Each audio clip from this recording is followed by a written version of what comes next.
finally here. The day is finally here with the masterclass, the Marimba Masterclass. 5 schools, all willing to learn.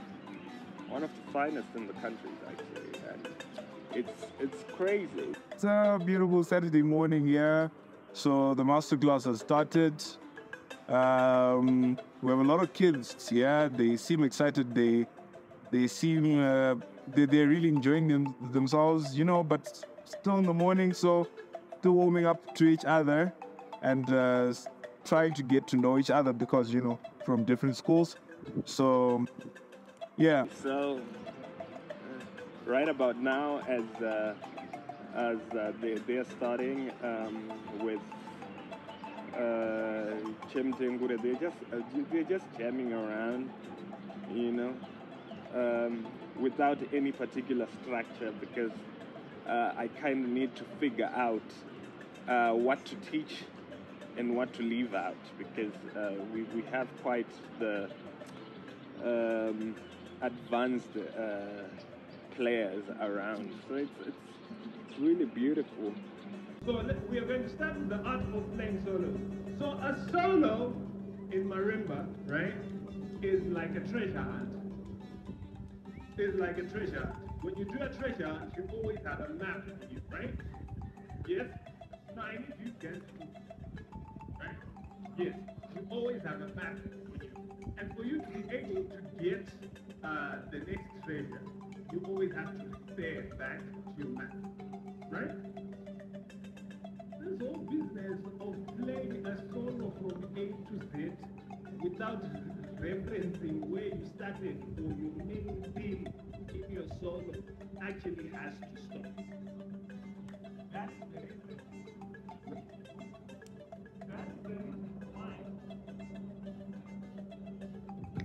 That is the reason why many people did not get an honors grade for their solos this year, right? So let's talk about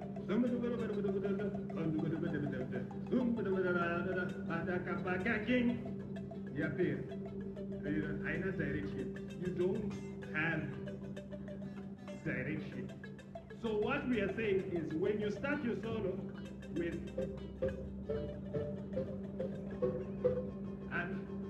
that can be your intro.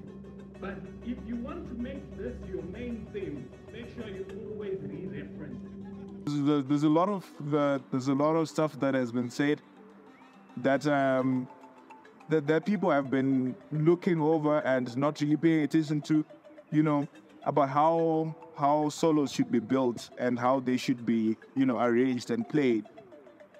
And good examples being used, you know, about how solo is like a treasure hunt. So they say, you know, you have a map, you go look for the first treasure, you come back to where you started from, to your main theme, which is your map. You come back to your map, go somewhere, explore, look for the next thing, look for the next treasure, find it, come back to the map, you know, and things like that. So I guess it's really helpful, and they've also been told about how they should use all sorts of components, you know, and marimba playing, the rolling techniques, the chords, and all of that, using the whole keyboard, and you know, the works, the dynamics, everything, and being an ensemble by yourself in that solo performance, you know, keeping people captivated, paying attention to what you're playing, always getting them back to where you started from, coming back to the map in the treasure hunt. And yeah, it has been good. I think we're going somewhere. It's always important to re-reference your main line. Secondly, when you're playing a solo ensemble work, you are playing everything. African music is always understood as ushaura nekutsinia, right? Yeah. So I like the part where I talked about using your board in the solos, because there's a lot of playing one side of the marimba when playing a solo, like using both hands to explore the whole motif is a very important aspect of soloing, like using your left for your bass and your right for your, yeah, it's crazy. And music theory is important because what adds color to your solo is things like an arpeggio, right? A pentatonic scale, right? It's already a diatonic marimba, right? I know I'm not speaking typically, but you need to go and research what those things mean. So you now need to go do an arpeggio, because what an arpeggio does, it adds color. So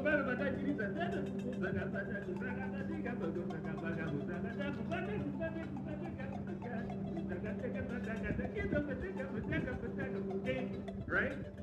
It now has color. It's now looking like something was actually made intentionally on purpose. I know one of the quickest hands we have here is Tarzan. If Tarzan can get a pentatonic scale and it's quick, you're in trouble. Because but it's just a scale. You get it? So it's always important to have a map that you always re-reference, right? And to have that color of scale in your armor, right? music theory, yes. I mean, this is why we have to learn it, because it's a diatonic scale. So we need to figure out how we can play around and sound musically correct, and at the same time sounding so good. Use the use of pentatonic scales. You use everything you got. Arpeggios. What else? You know, theory. Make use of it. That's why music, it's its own language. Yes, the different techniques are needed when you are doing marimba solo, because you are trying to show us that you have mastered the art of playing the instrument. So we need you to roll. We need you to syncopate. We need you to use chords. We need you to explore everything. And yeah. The duet play. Can we clap hands for Say Sabelo to come?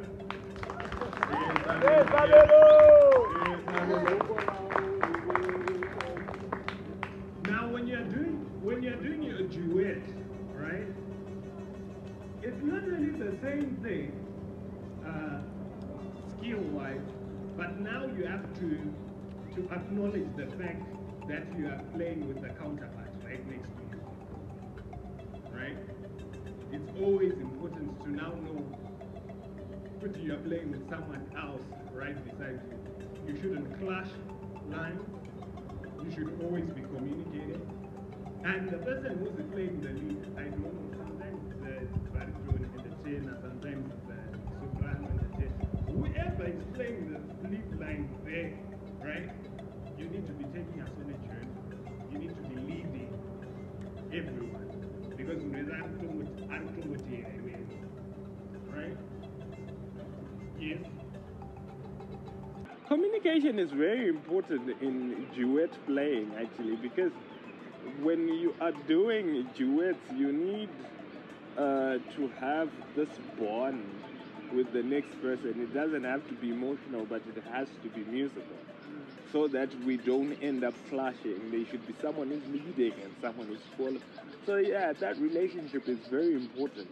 It's I usually equate every duet with a relationship where you are two different entities but you come together to be one. Even the Bible says two have come together to be one. It's two absolutely different entities that come together to be one. And that's what the duets have to bring out.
Marimba players, and this is the serious thing which is now coming up. So what I want you to do, I want you to get a partner that is not from your school to play a duet with. Now we're now doing the duets. So we have a little exercise going on. We've got different kids, paired up from different schools who don't know each other, and they've been given a very hard challenge of making a short duet, 1 minute 30 seconds or so, a small duet, just the two of them. They've just been given a very short time, like 15 minutes to prepare for it. It's really interesting. It's really interesting, We're seeing a lot of things happening here.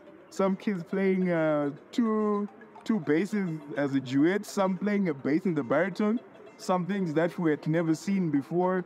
And they're actually proving that some of these things we thought do not work actually work. It's really interesting because we're seeing a lot of things, and it seems as if they really understood the assignment. They really understood what they were taught.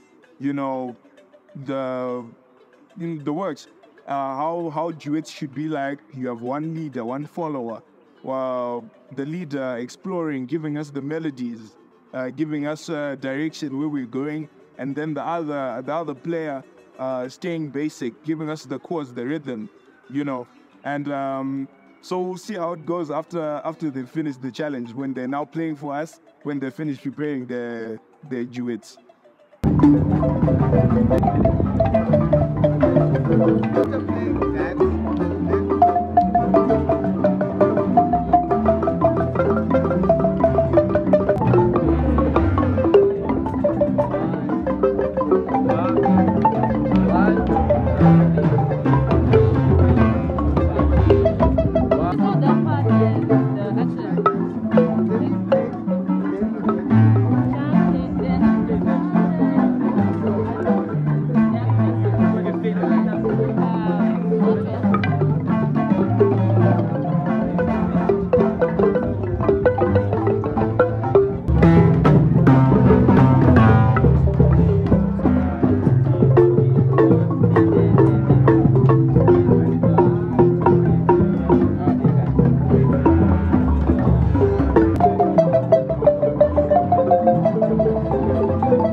kids are really doing well, actually bringing the concept of relationship, because they are forming a bond in the 15 minutes we have told them to form it, and it's crazy, you know.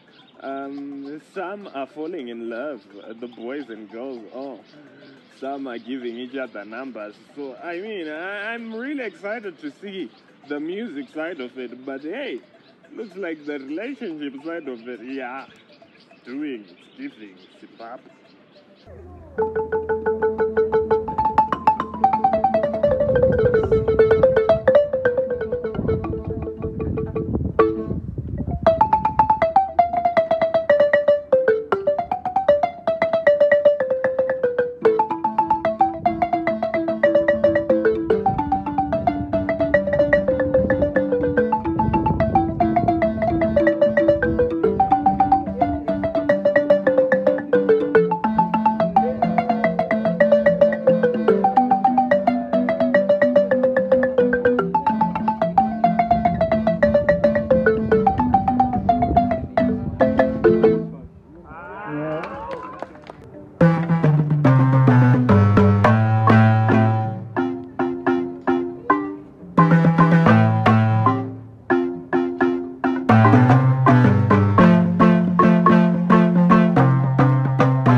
listened to most of the duets now, and it seems like most of them were listening to what we were saying, and the experimental zeal and desire of the kids is just amazing.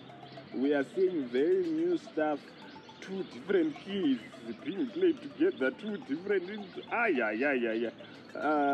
pivotal, what, yeah, it's a learning curve and learning ball for us too. And this is why I don't want them to cluster as they are. But I would like clustering. But there is an exercise, right? So you have to understand that when you are playing with two tenors, right? One has to be playing the low end, the other one has to be playing the high end, and not in the same wavelength of dexterity. The other one has to be playing chords, the other one has to be syncopated, right? Mese mukauya muchijaka chaka monoclasses are line, right? That's where the clustering comes from. So you have to understand that in marimba playing, you have chords, you have syncopating notes, and then you have holds, right? So if there are three tenors, we are saying the other one is playing chords, the other one is syncopating, then the other one is playing something that has to do with the rolling, right? And then kanama four man. These three elements help you avoid gaps. Saka kana muchiridza machord mese panoita gap rinosara because anenge muchiti pakati apo patorine gap rasara. There is a gap, right? And that's the gap we usually use a roll to fill up. So I will use the example of the Prince Edward song.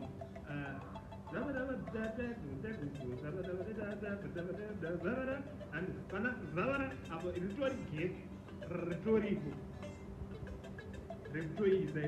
and then the other one comes in going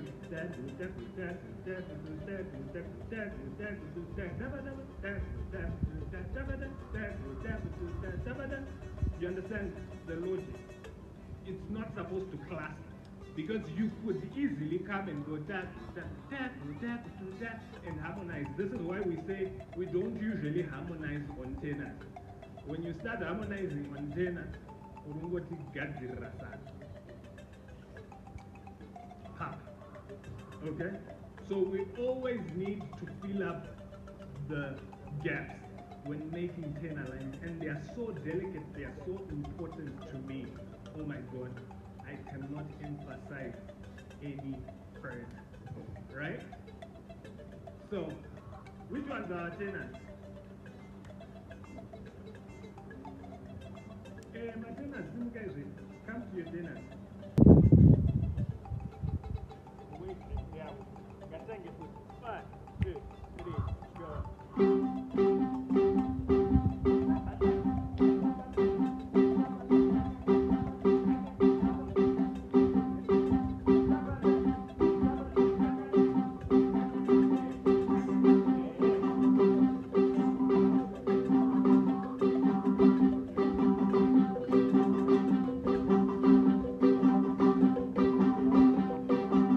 So now we're still going with the masterclass. We have now moved on to ensembles, and we've already heard about tenors, the structuring of tenor lines, you know, and very insightful, very much so, very insightful. A lot of things that we had not heard before, you know, about how tenor lines should be structured in a song. A lot of things that have been said about gaps, leaving space for each other, and making sure that the song is not clustered. The tenor lines are not, are not just all over the place, clustered like that, and giving no space to breathe for the song. And yeah, it's something that people usually overlook. People usually think that tenors should always be tight there, everything all over, running all over the place at the same time. We've been taught not to do that. We've been taught to give space for each other, give space for the next player to be heard, to give space to the next player so that they can have they can also have a chance to be heard. They can have a major role they're playing in the song, So we have done that, and it was based on a four tenor band. And yeah, it's been really helpful and insightful. I'm going to be dealing with the backlines. Backlines. Why do we need backlines in some question? For you people, answer me. Anyone? We have backline players here. We have people who play bass and baritone. Please answer me. Why are you do we important? need the backline on a song?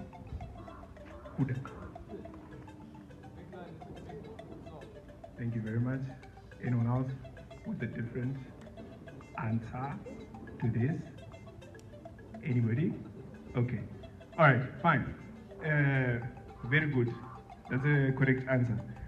The backline is the backbone of the band or the song, right? On your body, the human body, or well, any animal that is backbone is everything. If you don't have your backbone or spinal cord, you are paralyzed. You will not go anywhere. So the backline is the backbone of the song. The backline drives the song. If we don't have the backline, these guys are useless. These guys, they will not take us anywhere. They will need the backline to drive them. Are we clear? Yes, that's number one. Number two, the backline is the number one responder to soprano calls. I think we're going to get to that when we talk about sopranos. Pane zvambotaurwa zvekushaura nekutsinhira. Kumutengera jari mugaranga kwenyu. Jari mugaranga, right? Yes, that's the purpose of the backline. My backline ndo basa rawo rekudaira izvozvo. Kumutengera jari mugaranga kwenyu, jari mugaranga. He said that these guys can play what they were playing there. They can go for 4 minutes playing that same thing and no problem. What now these guys do is now color the song. The backline and the soprano color the song. These guys call, those guys respond. These guys call, response, call, response, call, response, and we go.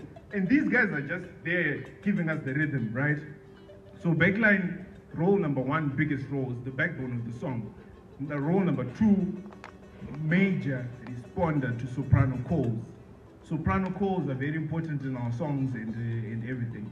And the backline is the major responder to those calls. So those two, if you get those two, you will never go wrong with your backline. Backline, let's go. Basses and baritones. Let's go to it. We're going to get to that. Yeah. Backline. Yes, we'll get to that. As they are going. Number three, the backline is the X factor of our songs. Is the X factor of our songs.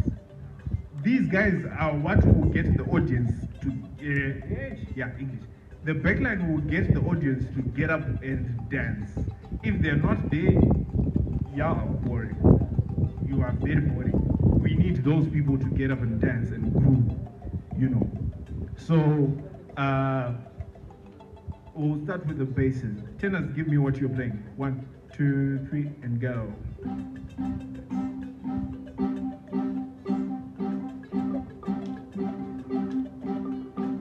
Right, basses. Just on the C. C.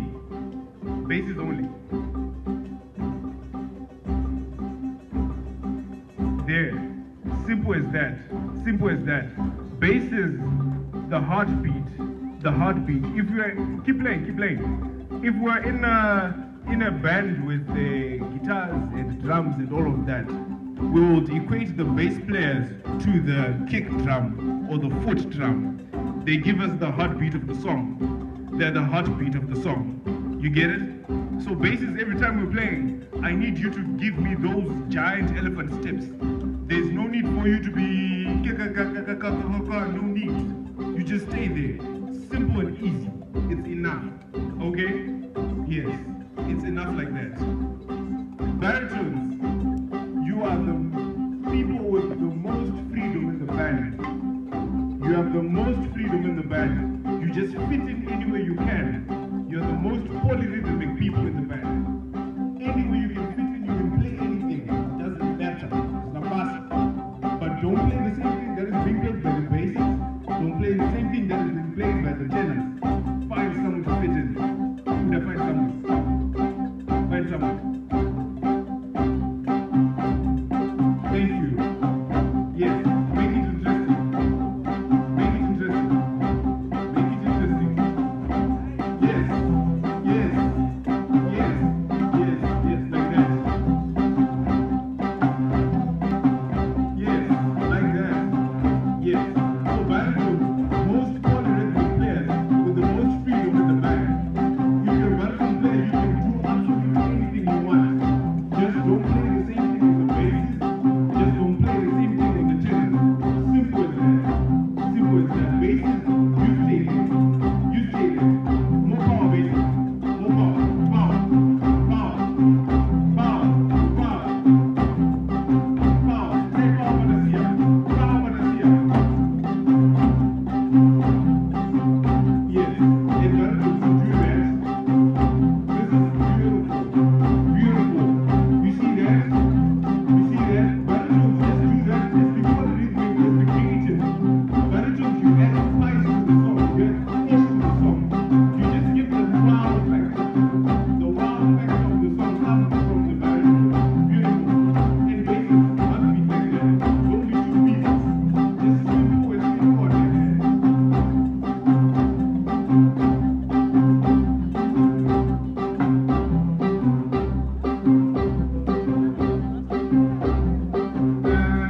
Stop. You see how simple it is? Just one chord. It's simple time, but it's already sounding as if I don't know what's happening. So it's simple like that. Basses, giant elephant steps. Sit on the beat. If you're playing in 4/4, if you're playing something in 4/4, just sit on that beat on the 1, 2, 3, 4, 1, 2. Play something that will sit on those notes and nothing else. If you want to then add some flash, make sure your flash is fitting into what is sitting on those four count beats. Is that clear? Is that clear? Yeah. Same applies to any other kind of time signature you're playing. If you're playing 3/4, same thing. Sit on the 1, 2, 3, 1, 2, 3. That's where your notes should sit. Yes, you can then add the flash, you can add the whatever, but sitting right there. Baritones make it interesting, make the song interesting. Just add flash and some groove and whatever. You get it? Yes. So, in a nutshell, that's the role of the backline in a song. And then we move on to the next thing. There's something that we call jacks in a song. Backline jacks. You see, when you play your songs in some when you're playing in G or you're playing in C, whatever, then you go on, maybe you're playing in C, then you go on the G, then you're like go, go, go, go, go, go, go, go, go, go, go. You know that? You're familiar with that, right? Yes, those things, jacks. Why do we need jacks in a song?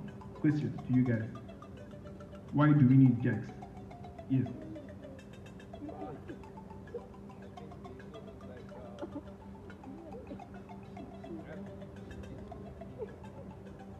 Okay.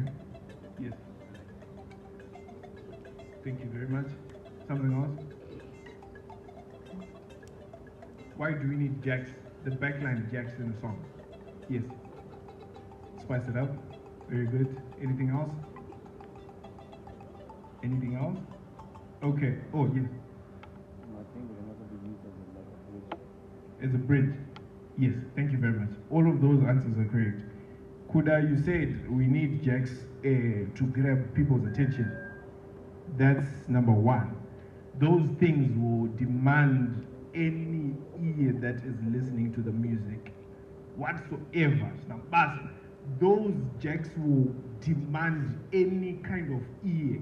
So if you want to grab attention, use those things. They will grab attention any day, any time, whatever you're playing, doesn't matter. Jacks will always grab attention. So you need those things because you always need people to be listening to whatever you're playing. If there's no ear listening, then there's no point in the music, right? Yeah. So jacks, number one, they grab attention. Number two, you said? Yes, change of directions. Jacks are used as well to show change of direction.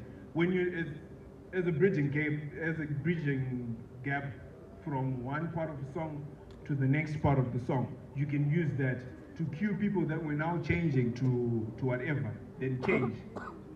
Very good. You said.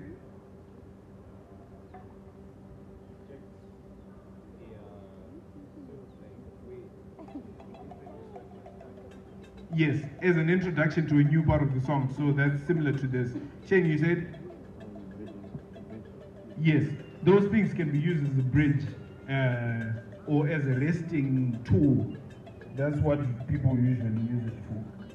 When you're like 1.5 minutes or the detailed backline masterclass from Sabelo is just amazing. We're talking about the importance of the bass, its vital importance of keeping the tempo and the groove and everything. It's amazing, you know. And then the baritone being the one that makes the song. Like they used the term the wow factor, the impact. Backline is the impact of the band, and without it, sometimes you can hear how shallow a song can be. So it was really detailed. It was really amazing. And we talk about jigs. My jig, no matter what every day. Jig. But yeah, today we have been educated on when to put them and why we put them. Yada yada etc. It's coming up so well. I like the exercise that they are doing, and Kuda is just being given the opportunity to just put in the baritone in there, you know, and the bass is just keeping boom, boom. You know, yeah, it's so much color. I love it. It's intentional and it's amazing.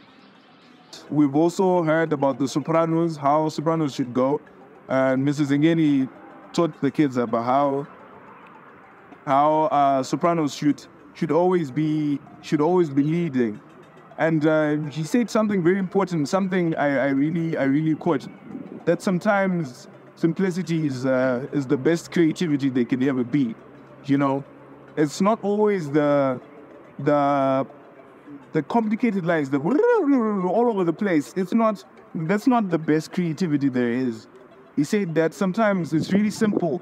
Just 3 notes can give you a beautiful melody. It's just about how you play them and how you structure them rhythmically, of course, and the feel, you know, and the texture of your playing. It's something that people again usually overlook. And he also talked about harmony.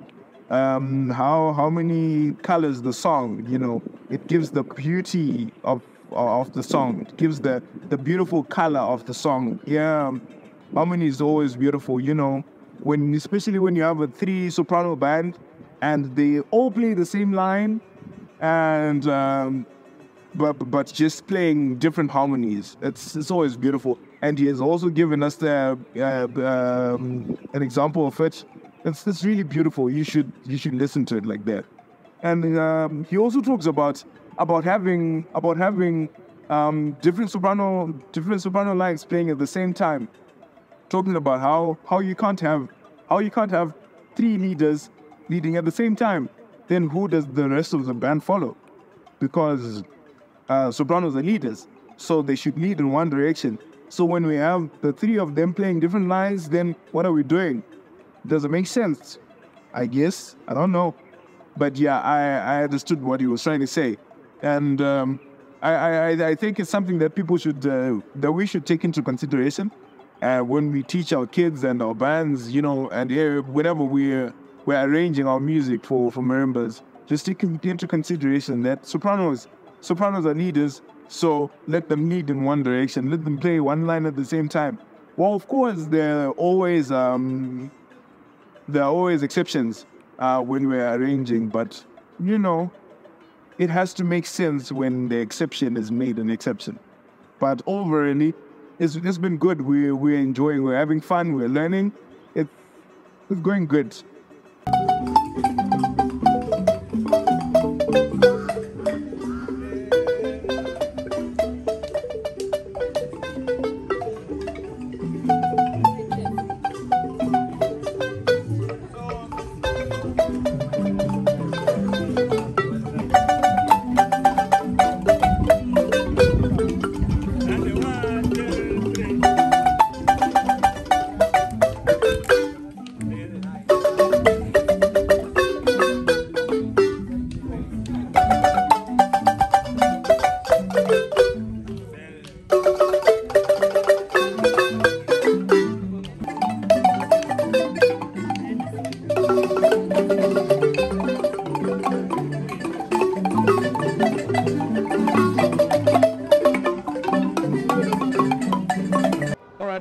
The masterclass, Marimba Masterclass, was something which I saw as really a good initiative in the world of marimba playing, especially in Zimbabwe, because personally I realized that is something that the people didn't realize actually that they need to hear something like that, and I saw it as something very educative and very informative, because yeah, when I got to the masterclass, I really didn't know what was going to happen, but I was drawn by the fact that you know, it was quite informative in a way that you know, everything was fragmented into, you know, different pieces and all that, so that marimba players can really learn and know what is expected when you're playing marimba. It's not just playing,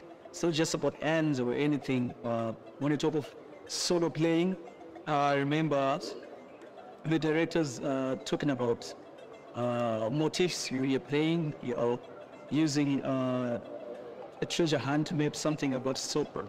When you're playing your marimbas, your solos, just not playing just to out and showing your skills, but it has to tell a story.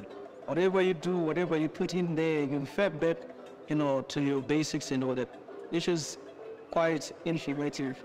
And I just like the spirit that the tutors, the marimba tutors themselves had, which really made the learners and everyone around to feel engaged, because, you know, they took us on a journey explaining everything, you know, bit by bit. And also I enjoyed when we dive straight into the duets. You know, I remember discussing with someone that this is quite necessary, because when we teach these young boys and girls as bands, they don't really get time to, you know, be themselves and also to give their ideas on what they also think about music, because if you look at it, everybody has their own kind of quality and all. But it gave them time to think on what they should do with the very little time they were given. And the good thing was they all came up with something which was really worth listening to, and we all applauded for that. I think it made everyone, including the coaches, the tutors, that it is quite necessary that sometimes just leave these young boys and girls to be, just to explore on their musical ideas and ideologies, which was a good thing. And also it helped them with networking and socializing when it comes to marimba playing and just music in general. So which is, I think it's something that was quite, you know, quite necessary for the marimba players, the youngsters especially. It was that, I think, the idea was just boosting their confidence on what they do, boosting their confidence and how they should be playing, and how they can, also their techniques on how they can teach each other, which simply means that marimba playing will go on and on, because more and more coaches will come out from that kind of setup. So it was something simple, but to me needed a lot of impact with it. And then, obviously, what we enjoyed the most was the big band, if I should call it, the marimba big band or something like that, where everyone else was just playing all the sets that we placed there, and all the boys and girls being there and being given what to play. And I think that's that ability they had to be able to coordinate, and so many other players from different backgrounds, different schools, and all that. It was something quite phenomenal, because they had to listen. They'd listen to each other. They'd listen to the coaches, and all that. So I think I enjoyed that the most, because at the end of it all, I mean, if you could watch videos, if you could ask those who were present, it was something quite huge, quite big, and I think that's something that we should ask the organizers really to give to just do something like this year in, year out, maybe once, twice, or I don't know how many times, or maybe they should move around cities with these master classes, and we'll see that marimba playing in Zimbabwe will be something that will grow. And because I think Zimbabweans, we play better marimbas in terms of our sound. We should even be challenging other world marimba festivals, they call it, because we have that unique sound that people should really come from all over parts of the world to come and just listen to it. So that masterclass was something really phenomenal. Quite short, but for a lot of impact. So I urge the organizers to continue giving us such, but now and again, because you really go, even as coaches, when you get there, sharing of ideas, and just knowing that you can't do everything on your own.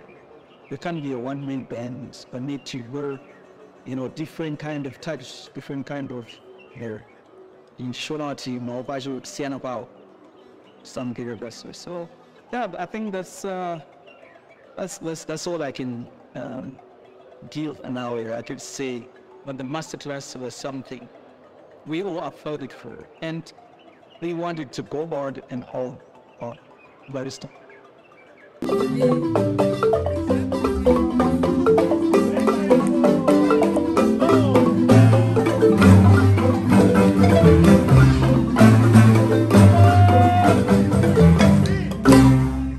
I'm back again. So we're now teaching the combined song. We've finished the theory side of things. We've finished the masterclass. We're now teaching the combined song so that we can play together as a band. They're playing guarango. So it's an interesting arrangement. Very simple and straightforward, but it's covering almost everything that was said in the masterclass. Interesting, really interesting. Having a very short intro, straight to the point, leading off into the main body of the song. Tenors there, tenors doing what they were told. One tenor player, one line, they're going in their different directions, but all coming together in a beautiful way, leaving space for each other, leaving gaps for each other to fill, and giving each other a strong role to play in the song.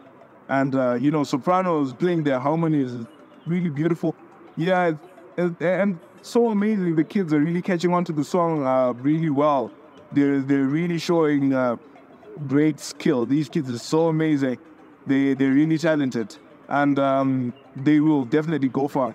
So this is where we're at. We're still doing the song, and it's sounding beautiful. We'll see how it sounds when it's done.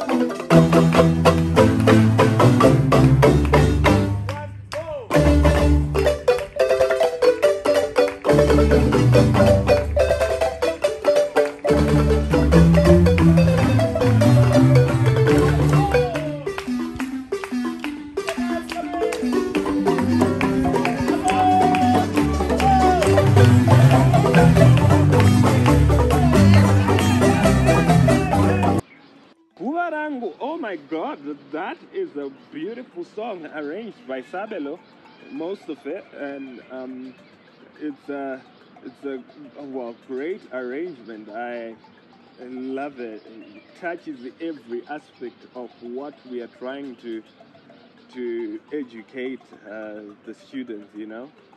And the soprano harmonies, the tenors are well spaced out, and the baritones are doing its impact thing, and yeah, it's just beautiful. It's so amazing. It's really shocking, well, not shocking, but inspiring how these kids only had like 3 hours to master this song, and there's a modulation in there, and they're just picking the lines and they're playing them, and it's really amazing. We really love what's going on.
This is the masterclass. This was the masterclass, and we're finished with the beautiful exhibition of Guarango and a selection of the best 9 players today. 9 players that would represent the country at a global stage, and we are definitely going to do this again next year. So we are hoping to have other schools, many other schools joining us next year, and we make it bigger and better. Till next time, ciao ciao.